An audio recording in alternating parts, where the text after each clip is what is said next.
약속의 자녀, 약속의 아들입니다. 한 가지 질문을 드리겠습니다. 우리는 보통 믿음이 좋다, 또 믿음이 나쁘지 않다, 좋지 않다. 이것을 어떻게 증명할 수 있을까요? 여러분 옆 사람 한번 보시겠어요? 믿음이 좋은 것 같아요? 좋은 것 같지 않습니까? 꺼도 되겠네요. 이거 어떻게 증명할 수 있을까요? 이 갈라디아 교회에 와서 거짓 가르침을 주장했던 유대주의자들은 믿음은 할례를 받았는가로 증명된다, 이렇게 생각했어요. 맞습니까? 우리로 하면 믿음은 세례를 받았는가, 세례를 받았으면 믿음이 있고 세례를 받지 않았으면 믿음이 없다. 맞습니까? 할례나 또는 율법의 순종, 기타 여러 경건의 조건들, 유대인들은 경건의 조건들이 있었죠. 일주일에 2번씩 금식하고 또 하루 3번씩 기도하고, 그런 경건의 조건들을 준수하는 것으로 그 사람의 믿음을 평가하는 거예요. 그러나 여러분, 신앙은 세례를 받았다는 것, 혹은 내가 어떤 직분을 받았다, 목사도 마찬가지고 장로도 마찬가지고 집사도 마찬가지고 어떤 직분을 가졌다는 것, 또는 봉사나 열심히 기도하는 것 같은 것들로 증명된다고 말하기 어렵습니다. 근데 여기에는 좀 더 약간의 좀 긴장이 있죠. 야고보가 어떻게 말했어요? 행함이 없는 믿음은 그 자체가 죽은 믿음이다, 또 이렇게 말하기도 했지 않습니까? 이 말씀은 말로만 믿는다고 말하는 사람들에게 주는 도전이라고 할 수가 있지요. 그러나 동시에 우리가 생각할 것은 그 순종의 행위가 과연 믿음으로부터 나온 것인가, 이것도 생각해 보아야 합니다. 갈라디아서는, 여러분, 갈라디아서가 좀 이론적이고 어렵지요. 그러나 복음의 체계, 기독교의 체계가 잘 기록되어 있는 책입니다. 갈라디아서는 종교적 노예가 되는 사람들을 해방시키기 위해서 쓴 서신입니다. 하나님의 자녀가 누리는 확신, 여러분, 우리는 누구라고요? 하나님의 자녀, 약속의 아들이에요. 하나님의 자녀가 누리는 확신과 은혜와 자유를 가르쳐주는 책입니다. 21절에서 바울은 이렇게 말합니다. 갈라디아 교인들을 향해서 율법 아래에 있고자 하는 자들아. 어디 아래에 있으려고 하죠? 율법 아래. 그들은 아직 율법 아래 있는 자들은 아니었습니다. 그런데 율법 아래 있으려고 그리로 가려고 하는 사람들과 같다. 바울이 그렇게 말합니다.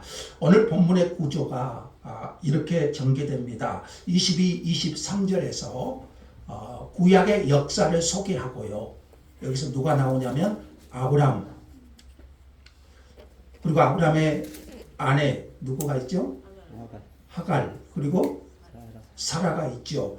구약의 역사를 소개하고 24절에서 27절까지는 그 의미를 다소 어렵게 비유적으로 설명하고, 그리고 28절에서 30절까지는 그 해석을 각 개인의 삶에 적용합니다.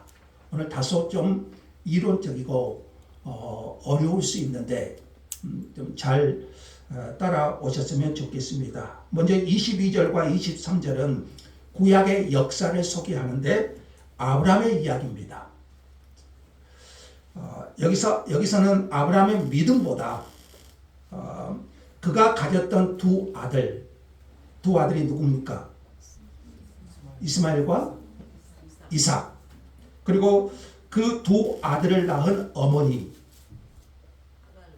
하갈과 사라. 두 아들은 이스마엘과 이삭이고 두 아들의 어머니는 하갈과 사라입니다. 여기서는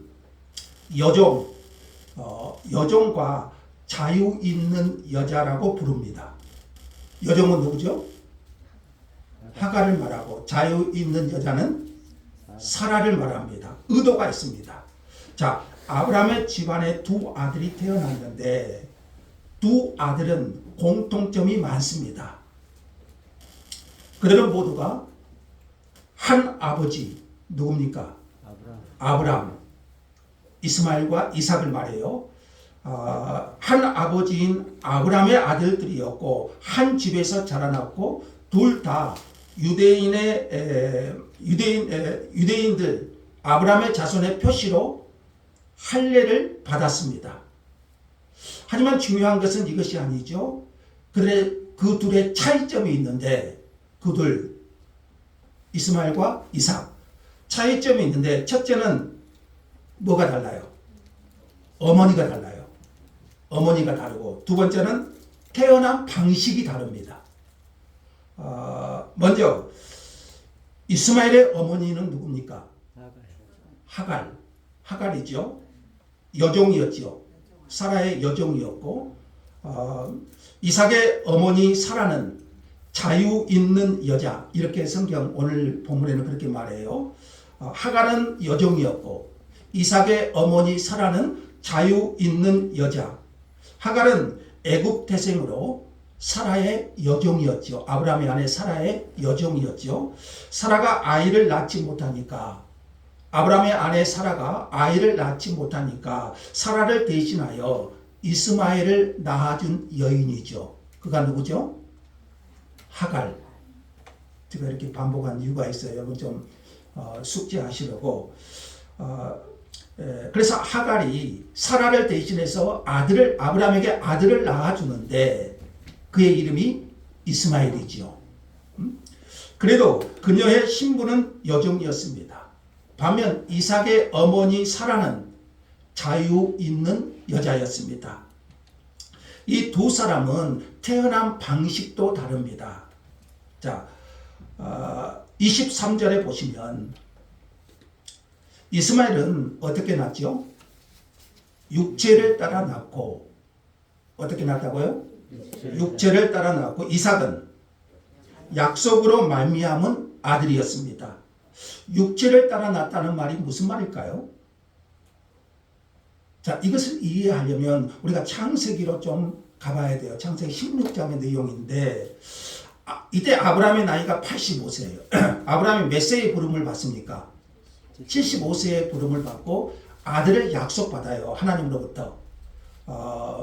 그로부터 10년이 지났어요. 지금 아브라함의 나이 85세. 그러면 사라의 나이는 몇 세였어요? 75세. 10살 차이 나니까요. 75세. 아들을 주시겠다고 한 지 10년이 지났습니다. 여러분 25살 된 부부에게 아들을 주시겠다고 하고 10년이 지나면 몇 살입니까? 35살이에요. 그러면 그러려니 할 수 있지요. 시간이 있으니까. 그런데 아브라함에게 10년은 적은 시간이에요. 75세. 그리고 10년이 지났으니까 지금은 85세. 다시 말하면 생물학적으로 아이를 낳을 가능성이 그야말로 제로입니다. 그래서 창세기 보면 사라의 경수가 끊어졌다. 의학적으로, 생물학적으로 사라가 아이를 낳을 수 있는 가능성은 없어요. 그때 조급해진 사라가 아브라함에게 말합니다. 내 종 하갈을 취하여 아들을 낳으라고 말합니다. 이렇게 해서 낳은 아들이 누굽니까? 이스마엘이죠. 이스마엘. 이것을 바울은 육체를 따라 낳았다 이렇게 말합니다. 이렇게 낳은 아들 이스마엘을 오늘 바울은 육체를 따라 낳았다 이렇게 말해요. 반면 이삭은 어떻게 낳았습니까? 약속으로, 그러니까 기다려서 얻은 아들이지요. 이때 아브라함의 나이 100세입니다. 이삭을 낳을 때 100세. 그러면 사라는 몇 살이겠어요? 90세. 예. 모든 인간적 조건, 자연적 조건이 불가능했어요. 그럼에도 불구하고 하나님을 신뢰함으로 받은 응답이었고 신실하신 하나님의 살아있는 증거. 그가 누굽니까?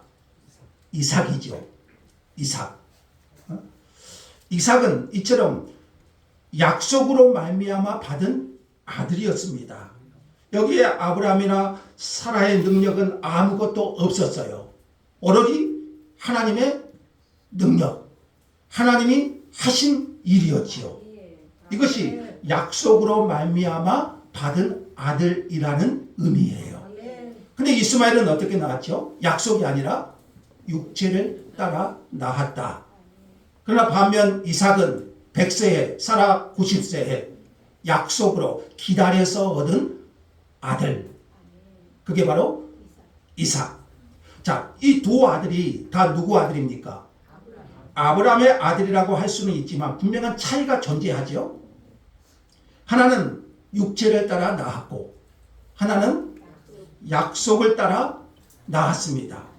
그러니까 이삭은 선물이었고 이스마엘은 하나님의 방법 대신 자신들의 방법으로 얻은 아들이었어요. 우리는 보통 자녀를 뭐라고 말하죠? 선물이라는 표현을 합니다. 하나님이 내게 주신 선물. 자녀는 우리 성경에도 그렇고요.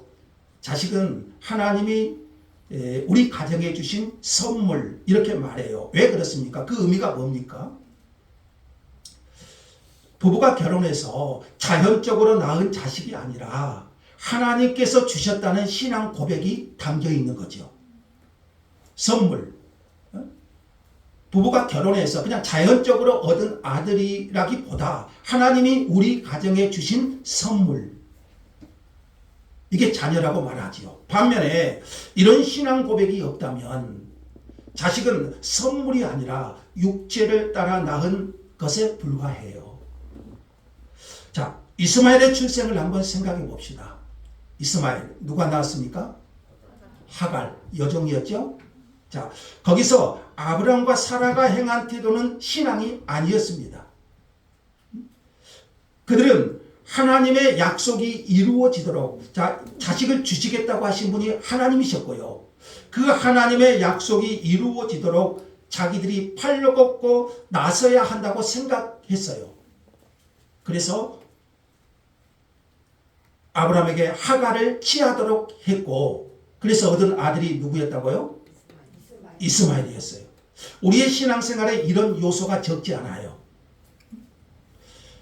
하나님의 선물이 아니라 자기 노력의 상물. 사실 그들 마음속에는 그러니까 아브라함과 사라의 마음속에는 이게 있었을 거예요. 우리가 하갈을 취하지 않았다면 이스마엘은 태어날 수 없었을 것이다. 이런 생각을 하지 않을 수가 없었어요. 겉으로는 하나님의 은혜 운운해도 이스마엘을 하나님이 주셨잖아요. 아브라함의 아들로 하갈을 통해서 겉으로는 하나님의 은혜라고 말해도 속으로는 내가 했다는 거예요. 그게 누굽니까? 이스마엘이에요. 이스마엘은 행동으로 낳은 아들이고 이삭은 믿음으로 얻은 아들이라는 거죠. 그러니까 하갈을 통해서 낳은 이스마엘은 자신들의 노력의 상물이고 이삭은 하나님의 선물로 주신 하나님의 선물, 약속의 자녀인 거죠. 그래서 이스마엘은 율법을 상징하고 어렵죠? 그래서 이스마엘은 율법이고 이삭은 복음입니다. 다시 말하면 이스마엘은 율법, 내가 해서 얻은 거예요. 그러나 이삭은 뭐예요? 순전히 하나님이 해 주신 거예요. 그게 뭐예요? 복음이죠. 내가 해서 얻은 것은 율법이고 하나님이 주신 것, 하나님이 해 주신 것, 그것이 복음이죠. 결국 이스마엘은 성경 역사 중심에서 사라져 버리고 맙니다.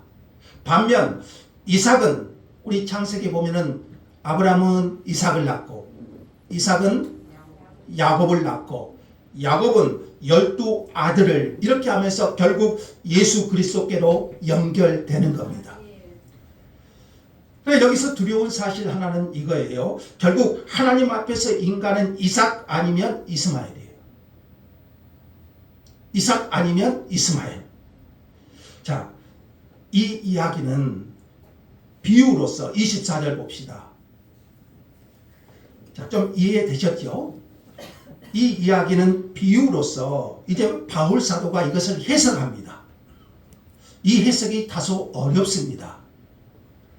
자, 두 어머니, 제가 표로 만들어 놓았는데요. 자, 지금 두 어머니가 있죠. 두 어머니는 누군가요? 하갈과 사라. 각각 두 아들이 있었죠. 누구죠? 이스마엘, 이삭. 하갈은 이스마엘을 낳았고 사라는 이삭을 낳았고, 그리고 이 어머니들은 각각 두 언약을 상징합니다. 두 어머니, 하갈과 사라. 이 두 어머니는 각각 두 언약을 상징하는데, 옛 언약. 그리고 사라는 새 언약. 옛 언약은 율법이고, 새 언약은 복음이 있죠. 그리고 또한 두 성을 상징합니다. 두 성. 하갈은 지금 있는 이 땅의 예루살렘. 이스라엘에 있는 지명, 이 땅의 예루살렘. 사라는 바울이 해석한 거예요. 이 비유를. 사라는 위에 있는 예루살렘. 이게 뭡니까? 하나님 나라 천국. 그리고 이것을 교회라고도 설명을 해요. 교회. 그렇게 설명합니다. 그러니까 이 표를 다시 한번 보시면, 하갈은 율법을 상징하고 옛 언약, 그리고 지금 이 땅에 있는 지금 있는 예루살렘, 그가 이스마엘이고, 사라는 새 언약 복음을 상징하고 위에 있는 예루살렘 하나님 나라, 그리고 그것은 교회로 상징하기도 합니다. 교회. 그가 바로 약속의 아들 이삭. 좀 다소 어렵지만 바울이 비유로서 설명합니다. 자, 하갈은 옛 언약, 시내산에서 주어진 모세의 율법을 상징해요. 모세가 율법을 어디 산에서 받았습니까? 시내산이라는 곳에서 받았지요. 그 율법은 그리스도를 통해서 맺어진 새 언약과 대조되는 옛 언약입니다. 하갈은 이렇게 옛 언약을 대표하고 율법 행위의 기초에서 신앙생활하는 것은, 자, 하갈은 그러니까 뭘 상징한다고 했죠? 옛 언약인 율법. 그러니까 율법 행위의 근거에서 신앙생활하는 것은 마치 여종이 하갈이 이스마엘을 낳았지만 그가 아들이 아니라 종이 된 것에 비유할 수 있습니다. 종의 자녀니까 종입니다.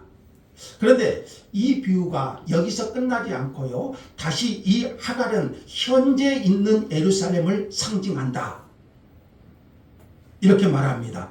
25절에 보시면은요, 현재 있는 예루살렘을 상징한다. 예루살렘은 유대교의 중심지죠. 현재 있는 예루살렘. 여러분, 첫 언약하에 있었던 사람들은 시내산에서 율법을 받아서 예루살렘에 도착했습니다. 우리 출애굽기에 나온 것처럼 첫 언약하에 있는 백성들은 시내산에서 율법을 받아서 결국 어디에 도착합니까? 예루살렘, 가나안 땅, 예루살렘에 도착하지요. 그러나 새 언약을 믿음으로 된 약속의 자녀들은 어디 도착합니까? 하나님의 도성인 하늘의 예루살렘에 도착합니다. 그러니까 여러분, 바울이 하갈은 현재 있는 예루살렘이다, 이렇게 말한 것은, 하갈이 지금 율법이잖아요. 하갈이 현재 있는 예루살렘이다 이렇게 말한 것은, 이 말은 바울 당시 유대인들, 지금 현재 바울 당시 유대인들이 사실은 율법에 매여 있는, 자, 현재 있는 예루살렘이 뭐예요? 하갈이잖아요. 율법이잖아요. 그러니까 당시 유대인들이 사실은 율법 행위에 매여 있는 참 자녀가 아니라 종이라는 도전적인 표현이라고 할 수가 있어요. 그러니까 유대인들이 듣기에 어쩌겠습니까? 예루살렘은 율법이다. 그러니까 너희는 참 자녀가 아니라 종이라는 아주 어떻게 보면 도발적인 표현인 거예요. 이해되신가요? 반면에 사라는 옛 언약이 아니고 새 언약을 상징합니다. 율법이 아니라 복음이죠. 율법은 뭐라고 말해요? 해라, 하지 말라. 이게 율법이죠. 반면에 복음은 뭡니까? 내가 하겠다. 누가 하겠다? 내가 하겠다. 하나님이 하겠다. 내가 해주겠다. 약속을 상징합니다. 그래서 이것이 26절에 위에 있는 예루살렘이라는 말입니다. 사라는 위에 있는 예루살렘, 자유자입니다. 위에 있는 예루살렘은 또 예수 그리스도의 교회를 상징합니다. 교회는 아브라함과 혈연적 관계를 맺은 것이 아닙니다. 여러분, 혈통적으로 아브라함의 자손입니까? 저는 김수로 왕의 후손이에요. 여러분, 우리는 혈통적으로 아브라함의 후손인가요? 아니죠. 교회는요, 아브라함과 혈연적 관계를 맺은 것이 아닙니다. 교회는 예수 그리스도를 믿음으로 말미암아 의롭다함을 받은 아브라함의 진정한 후손들이에요. 영적으로. 그래서 이들은요, 이렇게 믿음으로 의롭다함을 받은 진정한 아브라함의 후손들은요, 더 이상 종 노릇하지 않고 하나님의 자녀, 약속의 자녀로서의 권세를 받은 사람들이에요. 그래서 여러분, 사라가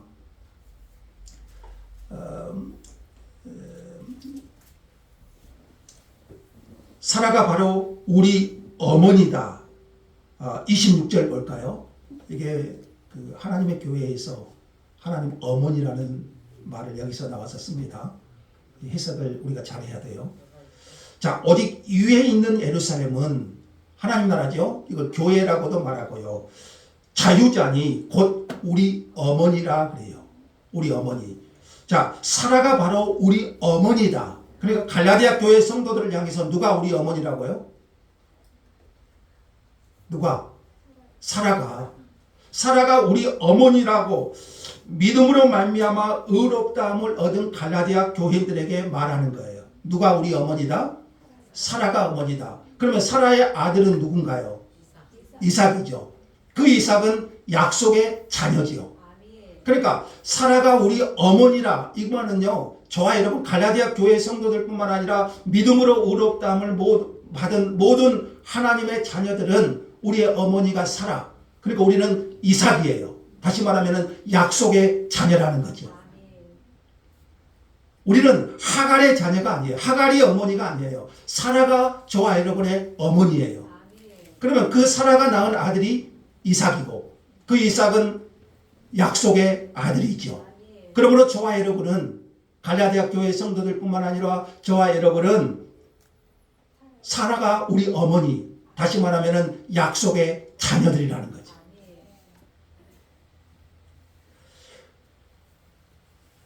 그리고 27절에서 바울이 이사야 말씀을 인용하는데 28절 한번 봅시다. 27절 한번 봅시다. 잉태하지 못한 자여 즐거워하라. 상고를 모르는 자여 소리질러 외치라. 이는 홀로 사는 자의 자녀가 남편 있는 자의 자녀보다 많음이라. 이 말씀이 어떤 배경이냐면 유다 왕국이 멸망을 하지요. 바벨론에 의해서 멸망을 하는데 무수한 유다의 자녀들이 바벨론 포로로 잡혀가게 됩니다. 나중에 하나님께서 회복을 시켜주시는데, 이 유다를 회복시켜주시는데 그 후에는 이전과는 비교할 수 없는 하나님의 복을 받게 될 것이다. 그렇게 말합니다. 그래서 이 말은 위에 있는 예루살렘인 교회를 상징하는 사라는 자식이 없었어요. 그러나 그녀는 잉태치 못한 자였습니다. 그래서 슬퍼해야 되지만 그러나 하나님은 그녀에게 즐거워하라고 말합니다. 위에 있는 예루살렘인 사라에게 잉태하지 못한 여자였지만 즐거워하라고 말합니다. 왜냐하면 나중에 그녀는 남편이 있어서 자식을 낳은 하갈 같은 여인과는 비교할 수 없는 자식의 복을 받게 될 것이기 때문에 지금 위에 있는 예루살렘인 사라는 지금 잉태치 못하여 그렇지만 기뻐하라. 왜냐하면 나중에는 자식이 있는 하갈과 같은 여인보다 몇 배의 복을 받게 될 것이다. 그래서 뭐 하라는 거죠? 즐거워하고 기뻐하라. 이것이 뭡니까? 교회라는 거죠.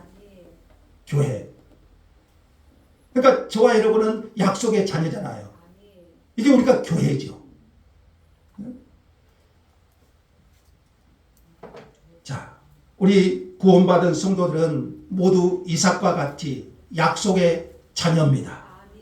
28절 한번 봅시다. 같이 한번 읽어볼까요? 형제들아 너희는 이삭과 같이 약속의 자녀라. 그리스도인들이 사라가 낳은 이삭과 같이 하나님의 약속의 자녀라는 겁니다. 그러니까 어쩝니까? 사라는 위에 있는 예루살렘은 잉태했던 하갈보다 얼마나 많은 후손들을 가지고 있습니까? 우리가 어떻게 하나님의 자녀가 될 수 있었겠습니까? 이것은 전적으로 하나님의 은혜의 약속 때문입니다.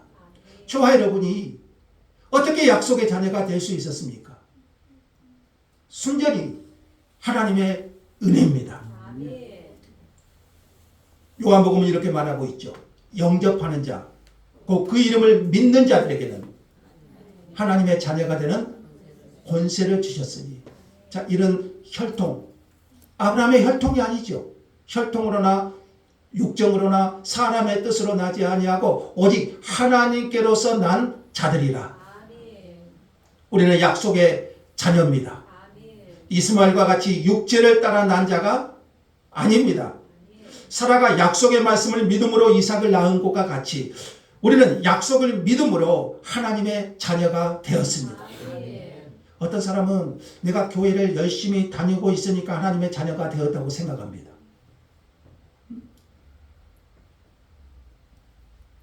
그렇게 약속의 자녀가 되는 것이 아니죠. 우리는 아브라함의 씨 예수 그리스도를 믿음으로 약속의 자녀가 된 줄 믿습니다. 자기의 조건이나 형편이나 행위를 바라보지 않고 오직 예수 그리스도를 믿음으로 하나님께 나올 때 하나님께서 그 믿음을 보시고 우리를 의롭다고 하시고 하나님의 자녀가 되게 하시는 거죠. 자, 바울 사도가 이 다소 어려워 보이는 해석을 좀 여러분 어렵죠? 이 다소 어려워 보이는 해석을 갈라디아 교회 사람들에게 주시는 이유가 뭘까요? 지금 갈라디아 교회 성도들이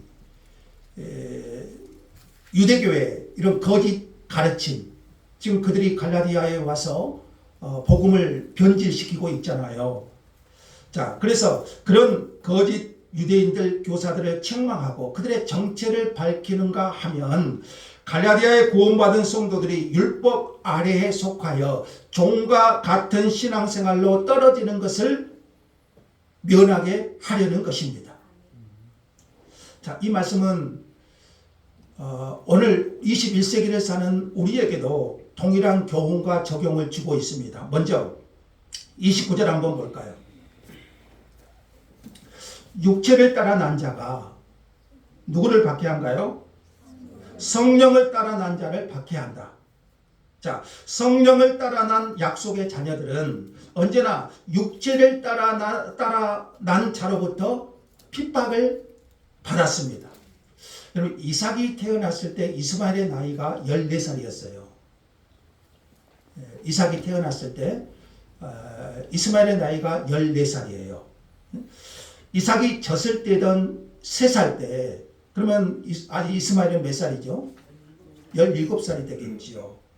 이스마엘이 17살. 그때 사라가 이 모습을 목격합니다. 이스마엘이 이삭을 희롱하며 이삭을 놀리는 거예요. 이스마엘은 육체를 따라 났다고 했고요. 이삭은 약속으로 말미암았다고 했고요. 이삭이 젖될 무렵 이스마엘의 나이 17살. 사라가 보니까 이스마엘이 이삭을 희롱하고 놀리는 겁니다. 그래서 이것을 오늘 본문에서 바울은요, 박해했다, 핍박했다 이렇게 표현합니다. 그러면서 모든 시대의 하나님의 백성들에게 적용되는 원리를 말합니다. 그게 29절 하반절에 29절입니다. 이것은 모든 시대의 백성들에게, 하나님의 백성들에게 적용되는 원리예요. 육체를 따라 난 자가 성령을 따라 난 자를 박해한다. 바울이 갈라디아서를 쓰고 있는 그때도 유대주의자들이 참 성도들인 갈라디아 사람들을 희롱하고 있는 겁니다. 지금도 그렇고요. 교회 역사도 그렇습니다. 이것은 두 아들이 다 유업을 받을 수 없다는 것을 보여줍니다. 유업을 받을 수 있는 자는 이삭뿐이죠. 이 두 아들 모두 아브라함의 혈통적 자손들이었지만 하나는 약속의 자녀로서 유업을 이을 자고 하나는 종으로서 나가게 될 자였습니다. 여러분, 우리가 믿음을 가지고 산다는 것이요, 참 믿음으로 산다는 것을 성경은 결코 쉬운 일이 아니다 이렇게 말합니다. 여러분, 정말 우리가 그러잖아요. 정말 우리가 참 믿음을 가지고 하나님의 자녀, 하나님의 백성으로 살려고 할 때 성경은 쉬운 것이 아니라고 말합니다. 믿음이 없는 사람들, 그 믿음을 이해할 수 없는 사람들에게 희롱과 박해를 당합니다. 바울 시대나 지금이나. 그래서 어떨 때는 조통 관계가 상할 수 있고 집안에서도 서로 원수가 될 수도 있습니다. 예수님께서도 이렇게 말씀하신 적이 있죠. 내가 세상에 화평을 주러 온 줄로 생각하지 말아라. 화평이 아니고 검을 주러 왔노라. 그러니까 여러분, 한 집안에 예수를 믿고 예수를 믿지 않는 경우에 서로 불화가 일어나요. 친구 간에도 그렇고 가족 간에도 그렇고. 그래서 내가 온 것은 사람이 그 아버지와 딸이, 어머니와 며느리가 시어머니와 불화하게 하려 함이니. 또 이것을 신천지에서는 이상하게 해석하대요. 사람의 원수가 자기 집안 식구니라 이렇게 말하죠. 그러니까 예수님을 정말 우리가 하나님의 뜻대로 믿음으로 살려고 할 때에 그 믿음을 이해하지 못한 사람들의 박해가 반드시 따라오는 거예요.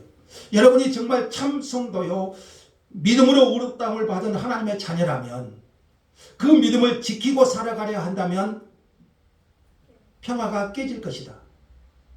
박해가 있을 것이다. 근데 사실 이 길만이 온전한 샬롬, 온전한 평화를 가져다 주는 것이잖아요. 믿음은 참과 거짓이 나누어집니다. 빛과 어둠이 나누어지죠. 그러므로 우리는 아브라함과 같은 믿음으로 살아야 될 줄로 믿습니다. 자, 또 하나는 30절 한번 볼까요?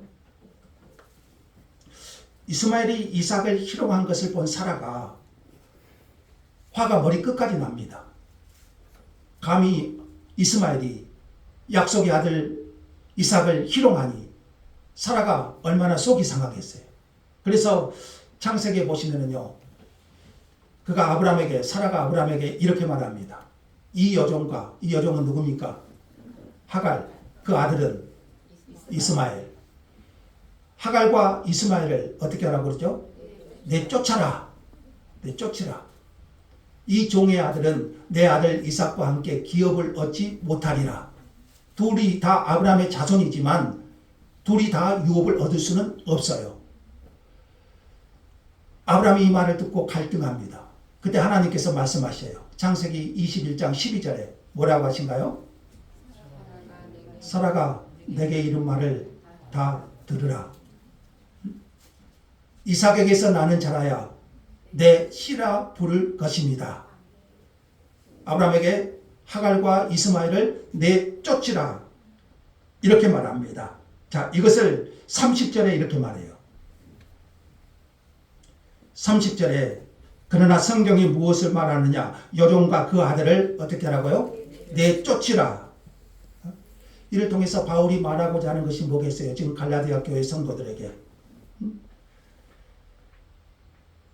거짓된 가르침으로 그들을 넘어지게 하는 유대주의자들을 내쫓으라는 거죠. 그들은 어때요? 복음을 변질시키고 바울이 가르치는 참된 복음을 변질시키고 이런 유대주의자들을 어떻게 하라고요? 내쫓으라. 여러분 이것은 교회 역사에서 중요한 원리예요. 거짓된 가르침, 거짓 복음은 교회를 결국 넘어지게 하기 때문에 바울은 내쫓으라고 말해요. 교회가 여러분, 우리 교회가, 우리 새물결 교회가 주님 오실 때까지 존재하겠죠? 우리 교회가 주님 오실 때까지 존재한다면 목사는 바뀔 수 있고 성도도 바뀔 수 있지만 교회의 터가 되는 말씀은 변할 수 없습니다. 진리의 말씀만은 변할 수 없는 거죠. 자, 마지막 31절 한번 볼까요? 31절은 결론입니다. 한번 읽어보죠. 그런즉 형제들아 우리가 여종의 자녀가 아니요 자유 있는 여자의 자녀니라. 갈라디아의 많은 성도들은 바울 사도의 전하는 복음을 듣고 하나님을 믿었고 의롭다함을 받았고 성령을 받은 자들이었습니다. 그래서 바울은 자신 있게 말해요. 우리는 여종의 자녀가 아니고 자유 있는 여자의 자녀라. 자, 이것을 우리에게 적용한다면 우리는 율법의 종이 아니라 육체를 따라 난 자가 아니라 우리 어머니는 누구라겠죠? 사라. 사라가 낳은 아들 이삭이 약속의 자녀이듯이 갈라디아 교회 성도들뿐만 아니라 오늘 예수 그리스도를 믿고 믿음으로 의롭다함을 얻은 우리는 여종의 자녀가 아니고 자유 있는 여자의 자녀라. 그래서 우리는 더 이상 율법의 종 노릇하는 것이 아니라 아들의 자유를 누리라. 이렇게 결론을 낸 거예요. 여러분 종 노릇하면서 하나님을 섬기겠습니까? 아들로 섬기겠습니까? 아들로 섬기. 종과 아들은 다르잖아요. 여러분 우리는 얼마든지 교회를 다니기 때문에 직분을 받았기 때문에 봉사를 잘하고 있기 때문에 나는 아브라함의 아들이고 하나님의 자녀라고 생각할 수 있을 거예요. 신앙은 그런 외적 조건으로 증명하고 살기에는 내가 너무 불안하고 거기는 양심의 평안을 얻을 수가 없어요.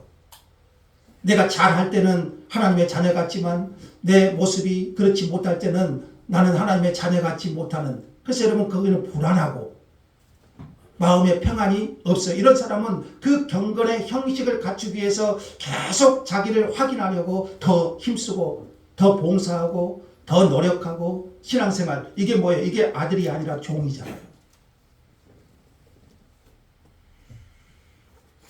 우리의 선한 행위와 노력을 통해서 하나님의 자녀의 특권을 획득할 수 없습니다. 이것은 오직 하나님이 거저 주시는 은혜입니다. 죄 없는 자에게 찾아오시는 거저 주시는 하나님의 은혜입니다. 그리고 그 아들을 믿는 자에게는 아들의 영이신 성령님을 주십니다. 그 성령께서는 내 안에 계셔서 내가 하나님의 아들이라는 확신을 주시는 영이십니다. 내가 종이 아니고 하나님의 아들이다.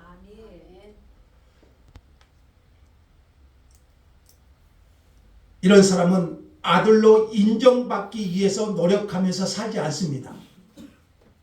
오히려 아들이기 때문에 아들이라는 변치 않는 확신으로 의미가 아닌 기쁨으로 하나님을 섬기는 거예요. 그러니까 여러분 종으로 섬기시겠습니까? 아들로 섬기시겠습니까? 아들이요. 비록 아들이라면 넘어질지라도 그 아버지이신 하나님께 담대함으로 나아갈 수 있는 거예요. 우리는 율법의 종 노릇을 하지 않고 복음 진리 안에서 참 자유를 누리며 하나님의 자녀로서 모든 특권을 누릴 수 있기를 원합니다. 지금까지 자신이 종으로서 하나님을 섬겼다면 여러분 이제 여기 벗어나서 여러분 신앙은 자유예요. 하나님이 아들로서의 특권을 우리에게 주셨어요. 여러분 신앙생활은 종교생활이 아니고요. 내가 무엇을 해서 자녀로서를 획득하는 것이 아니에요. 예수 그리스도를 믿음으로 내 안에 성령을 주셨고 그 성령께서 내가 하나님의 자녀인 것을 확신하게 하시고 그 아들로서의 기쁨으로 하나님을 섬기는 거예요. 많은 사람들이요, 내가 그리스도인이라고 말하면서 이 종교적 행위를 통해서 하나님의 자녀임을 확인하려고 그래요. 물론 우리가 믿음으로 순종하는 것은 중요합니다. 그 믿음은 순종이 따르기 때문에. 그러나 내가 하나님의 자녀임을 획득하기 위해서 이한 순종은 여러분 이것은 종이지 아들이 아니라는 거지. 우리가 어떻게 이런 아들의 은혜를 누릴 수 있었겠습니까? 우리에게는 자격이 없지만 하나님이 거저 주시는 은혜, 하나님이 내게 찾아오셔서 예수 그리스도를 알게 하시고 그 믿음을 통하여 하나님이 내게 베풀어 주시는 자비의 손길 아니겠습니까? 그 은혜를 알기에 우리는 더욱 기쁨으로 감사함으로 하나님을 섬길 수 있는 거지요.